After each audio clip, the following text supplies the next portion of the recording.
Welcome. Today, I think will be a very interesting.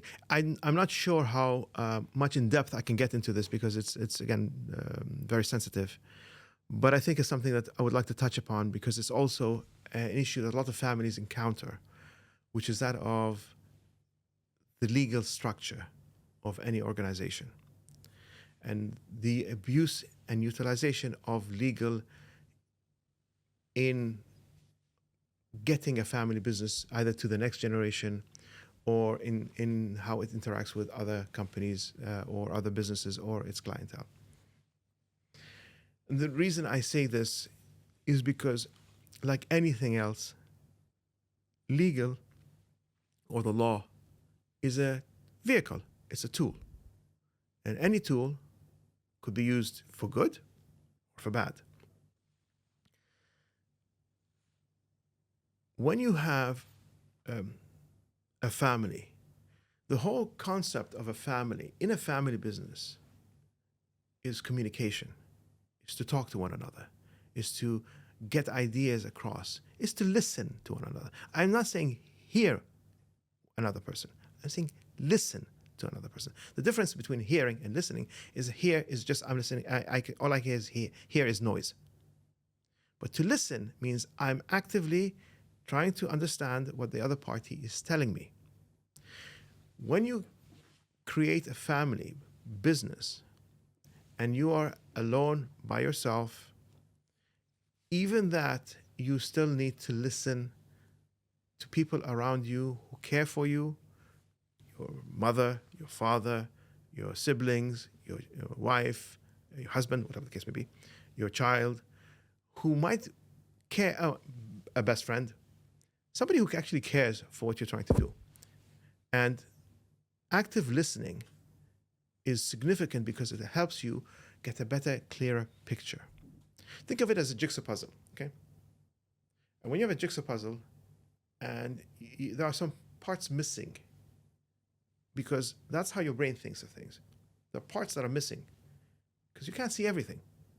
You don't understand everything, and you'll not be able to act upon everything. And then members of your family, again, irrespective of what position they are in terms of ownership, but come and tell you certain things, help you take that jigsaw puzzle piece that's outside the jigsaw puzzle and put it inside there. And so you start getting a clearer and better picture. And as you get a better picture, you start making better decisions. And as you make better decisions, your company starts to prosper and grow. So communicating and listening is important. Most companies that are successful are those who listen. I'm going to tell you a little story, and I'll get to the end part about the legality later. But I want to tell you this story because it matters in terms of understanding what it means to be a leader. Leaders, people who run shows, organizations, countries, companies, whatever, are extremely good listeners. They do not believe they know everything. They want to hear others. And then they will sift through the information they get. Some of it will resonate with them, and they'll apply it and utilize it. And some will not resonate. And some might be ideas they don't understand. And they might need to be educated a bit more before they can understand and say, how can I utilize this idea in what I'm doing? But that comes back to the mindset of the leader. So the story. There is a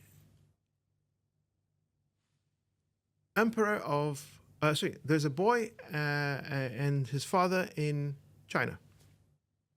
And the boy, they're walking by the souk, the market, and they see someone who looks very impressive.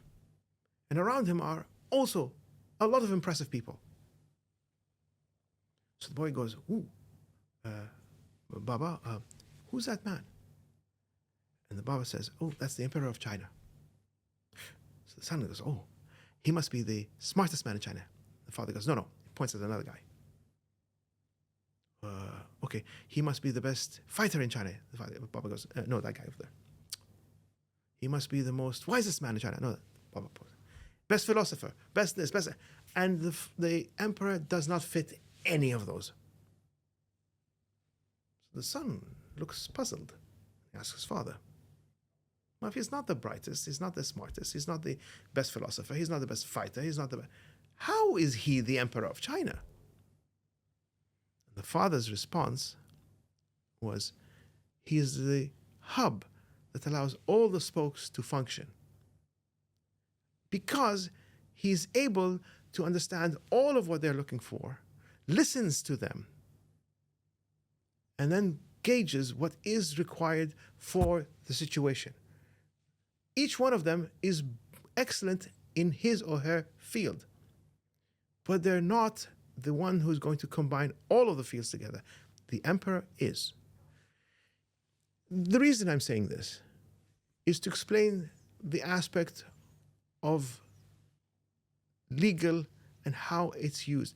It's one spoke, but in this day and age, it's becoming a very important spoke. And I can utilize, if I have a leader, a business owner, a family business owner, or a family business board with a chairman, whatever the case may be.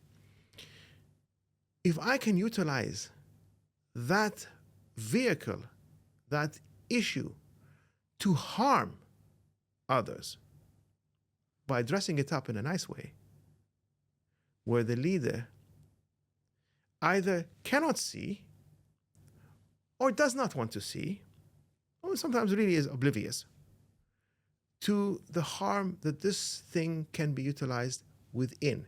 It can be utilized within an organization, and it can be utilized harmfully externally. There are so many people who today exercise legality over good business acumen. Any family and any family business that thinks legality is the only way and the only vehicle to protect myself from things in the future is a fool. I've said this in the past, and I've been criticized for saying this, but I'll say it again, because I think sometimes people need to hear this. It might not apply to you, but it might apply to somebody you know. But the law is utilized on the weak. It's not utilized on the strong. I want you to think about this. I want it to settle in. If you are strong, nobody is going to use the law against you. They will try, but they'll quickly realize it doesn't apply to you. We like to think we're all equal under the law. No, we're not. I like to use the Chinese concept, not Chinese, sorry. I like to use the communist concept, which was we're all equal, but some are more equal than others. That's the way life works. There are those who the law applies to, and there are those the law does not apply to. It's a different set of laws. It's not the black and white laws that are written on paper. But we forget that aspect. Families forget that aspect. They say, no, we're going to utilize the law and it's going to help us, all of us, get on board. No, even within a family. And you can see this happen. Mother, father, they are laying the law of the land. You have siblings. One child is the favorite of one of the lawgivers. Guess what? That child gets away with a lot of things. The other one, who is doing everything as per the book and makes a mistake, the whole weight of the law is thrown on his or her back. I'm giving extreme examples, but you do have that. If it applies in a family setting, it applies in a more general setting too. But again, We don't like to think along those lines. We like to think we're all equal, we're all fair. No. We're fair until it doesn't apply to us, until it harms us. Then we're not fair anymore. This is the default setting a lot of people have. And then there are those who are very unusual, who will say, you know what, irrespective of whether it harms me or not, I want to be fair. I want to be just. I don't care what the law says. If it harms somebody else, I'm not applying it. How many people are willing to do that? In the family business setting, if you just apply conditions, legal conditions, you're going to create problems in the future because you're not taking into account the person's humanity. We all make mistakes. We all have to have an ability to walk back from our mistake. And if I apply the law and there's no walking back from that mistake, I'm not giving the chance to this person to want to walk back from the mistake. You're committed to that mistake. There are two stories in terms of when the law should be applied and when it should not be applied. And they're both religious stories. One comes from the Bible, and one comes from the seerah of the life of the Prophet of Islam, Muhammad alayhi salatu wasalam. Start with the one with the Bible. The most famous story is they were going to stone a woman for committing adultery. She broke the law, and she deserved to be stoned as per the law. But what did Christ alayhi salam say as per the Old Testament, as per the New Testament? He without sin cast the first stone. She sinned. Yes, she has. But all of you have sinned too. Because she's weak, you want to condemn her? Why don't you condemn yourselves too? That's one. Second one. In the Islamic jurisprudence, if a person commits adultery, he is also, or she is also, stoned. And the story, or the incident that happened, is that a woman comes to Prophet ﷺ and tells him, I have committed adultery. So he tells her to go away. She does it a second. She repeats the statement a second time. He tells her to go away. And a third time, he tells her to go away. I think by the third time, I'm not sure it was the third time or the fourth time, she comes back and says, I want you to apply the law to me. So he asks her, are you pregnant? She goes, yes. He says, go away, give birth, and then come back. In that time, hoping she goes away and forgets about it. She gives birth, she comes back. She's adamant, I want to apply the law. And he says to her, you've given birth? She said, yes. He says, go, the child has a right of up to 2 years of breastfeeding. Go and fulfill that. She does go away. And she comes back. She's adamant. And at this point, he has no choice but to apply the law. And as the ones gathering to stone her, they start insulting her. The Prophet ﷺ says to them, don't do that. She's applying the law, so she's getting a punishment. Done. Don't insult her because she's braver than all of you sitting here. But the point I'm trying to get to in that incident is, as per the law, when she told him, he should apply the law. But why does he tell her go away?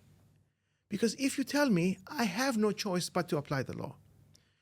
But from the humanity is to say, give you a chance, go away. Correct this mistake with your creator. You made a mistake, walk it back. Fix it. Don't come to me. Don't come to me to judge you. I don't want to do that. Go to your creator and fix it. She's adamant, I want to get it done because I feel I've done something horrific. I wish people these days would think along those lines. They don't. Again, he then gives her an excuse. Are you pregnant? Because if I stone you, I will be killing you and the child inside of you. I cannot do that. Go away. You have 9 months to think about this situation. He's not saying, go back and come back when you finish with it. No, he said, go away. Go back. In that time, the world has moved on. Things have changed. But she still says, no. I made that mistake. I need to correct it. So she comes back. And he gives her another excuse. You have a child. That child, you owe that child 2 years of nursing. Go away. There's an extra 2 years. So in all the process, we're talking about 3+ years. 3+ years of which she has the ability to walk away from the situation. And at that time, the Prophet ﷺ could have at any point applied the law. But that's not the point. The law is there to ensure correctness. But if you're not being human with people, then what's the use of the law? Just to make other people's life miserable? One of the worst, and again, I'm telling you this from a personal experience. I did not know this. I went to a Catholic university, and part of the Catholic university was reading about the Synoptic Gospels. For those who are Christians, you'll understand this immediately. The Synoptic Gospels. There are 4 books in the New Testament: Mark, Matthew, Luke, and then John. Mark, Matthew, Luke are considered Synoptic Gospels because theoretically their authors are known. John is a question mark. I'm not getting to a theological issue. The reason I'm telling you this is because all the stories that Christ ﷺ encountered were with the learned Jewish leaders. He's Jewish, and they are all the people in the land of Galilee, etc., are Jewish. He encountered problems not with your everyday person.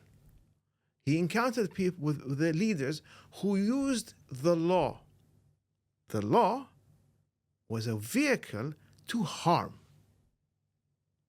to hurt. So any mistake or anything they thought was a mistake done by Christ ﷺ, and they were called the Pharisees, by the way, they would pinpoint and say, you broke the law. You broke God's law. And that's all they're doing, using the law to attack, to harm. I'm giving you this story not to give you a theological dissertation. I'm giving you these stories because this is where the law can be used or abused within a family business, within a family. If I use the law to help ease things, great. But sadly, the law is usually utilized to harm and hurt people. So I get you to sign a contract. You might not be aware of what's inside the contract. I will put many little things, clauses and things inside. And you're thinking, hey, he's my family member, he's my cousin, he's my uncle, he's my brother. He's not going to harm me. But he's the one who will use the law to harm you. I'm not saying you should now, every one of your cousins or uncles, etc., or aunts is trying to harm you. I'm not saying that. But I give a lot of credence and a lot of benefit of doubt to my family members because they are my family members. In my head, I think my family is not going to harm me. And a lot of members or other family businesses think along the same lines. So it's painful when you come across rules, contracts, or agreements, or any of these things where one family member has utilized the law to harm you without you knowing about it, because you're giving them benefit of the doubt. And they use the law to harm you in exactly the same way I mentioned about the other stories from within the theological discussion that happened a few minutes ago.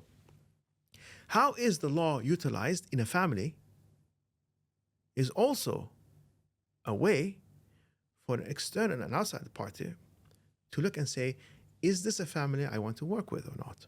Be it as a clientele, be it as an employee, be it as a partner. Because if that's the way you look at things, how long will it take before he turns on me and uses the law against me, is what most people will think. If, on the other hand, the law is there, you can see it. But you know what? When it comes to harming others, I'm not going to apply the law. Even though the law is on paper and I can utilize it, I will not utilize it because it'll harm others. When you come across companies and families and organizations that uses that, especially family businesses, within their family first, this is the one you want to say, oh, okay. Because they could have easily harmed a family member, but they said, no, we don't do that. The law is not there to harm family. The law is not there to harm my clientele, my customers, my partners. The law is there to help protect me. And if I need to use the law, it means that we've reached a final point and everything's over. And even then, should the law be the vehicle that you use to harm another? When we are in a state of anger, we see just red. That's a normal reaction. I'm going to harm the person because they made me feel a lot of pain. But the intelligent person is the one who says, because I'm angry, because I'm emotional, because I'm driven by my pain, I need to stop. I need to take a step back. In those 30 years or 50 years or 20 years or 12 years or whatever the number of years that I've interacted with person X, overall, has he been a good person or a bad person? Should I judge him on this one action, or should I judge him or her on this one action, or all the actions he or she has done? Because if I judge him on just an action, or an incident, or a time, I will use the law to harm that person. But if I look at it and say, you know what? Yes, we have a disagreement today. We have an issue today. This person overall has been really good, but today, not so good. I don't want to use the law. I can, I don't want to. The law should never be used in that manner. As a third party watching this scenario, you will say, and you'll think, if they are adamant on applying the law, I don't want to work with them because I'm afraid of them. They frighten me. They're not going to be just. They're not going to be kind. They're going to utilize it when it can harm me the most. Versus a family business, where you see the law is there, but they're also giving excuses and allowances and trying to be human and interacting with the different aspects of being a human.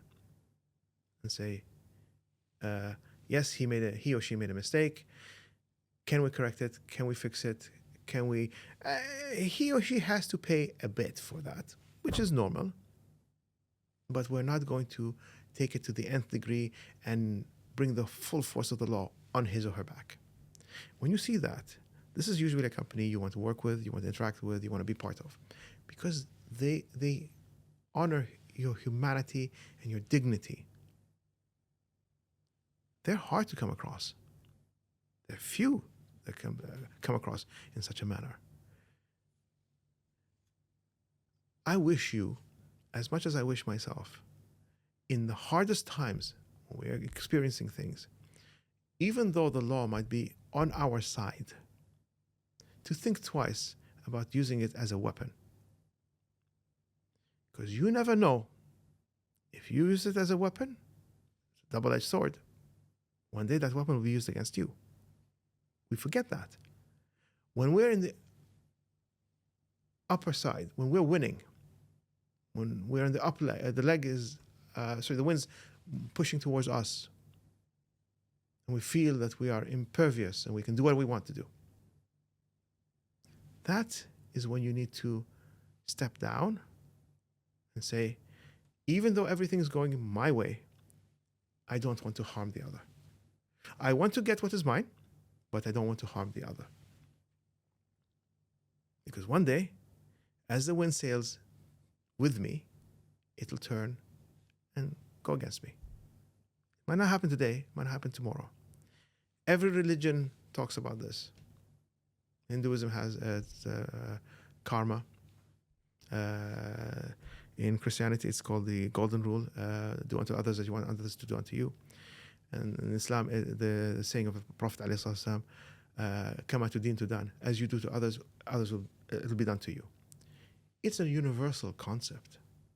So allow your humanity to overwhelm and get the better of you, rather than your wish for anger, which can happen. And again, the best way to utilize anger is the law. Please be careful when you use it.